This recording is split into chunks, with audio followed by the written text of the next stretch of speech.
ஒருவரின் வாழ்வை கெடுக்க இன்னொருவர் செய்யும் தீய செயல்கள் உங்களுக்கு தெரியுமா? இதைத்தான் எதிர்மறை ஆற்றல் என்கிறோம். சில சமயங்களில் சிலருக்கு இந்த எதிர்மறை ஆற்றல் தன்னை அறியாமலேயே அவர்களை ஆட்டி வைக்கிறது. ஒருவேளை நீங்கள் முழு எதிர்மறை ஆற்றல் உள்ளவர்களால் பாதிக்கப்பட்டிருந்தால் அல்லது உங்களை சார்ந்தவர்கள் பாதிக்கப்பட்டிருந்தால், அதன் தாக்கத்தை நீங்கள் அனுபவித்துக் கொண்டிருந்தால் அது உங்களுக்கானது அல்ல. ஆனாலும் நீங்கள் மனரீதியான பாதிப்பை இதனால் பெற்றிருப்பீர்கள். உங்களை நான் இது போன்ற விஷயங்களை கூறி பயமுறுத்தவில்லை. ஆனால் இது போன்ற மனிதர்கள் தீய சக்தியின் பிடியில் இருப்பதை பார்த்திருக்கிறேன்.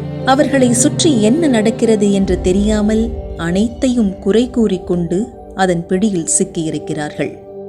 4 வேதங்களில் ஒன்று இதற்காகவே சமர்ப்பிக்கப்பட்டுள்ளது. அதுதான் அதர்வன வேதம். இந்த வேதம் ஆற்றலை எவ்வாறு கையாள வேண்டும் என்பதை பற்றி மட்டுமே விவரிக்கின்றது.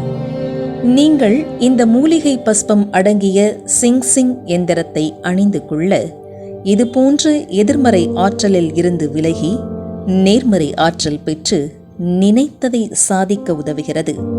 இந்த யந்திரத்தை அணிவதால் நேர்மறை ஆற்றல் பெருகும் என்பது அணிந்தவர்களின் அனுபவ வாக்காகும்.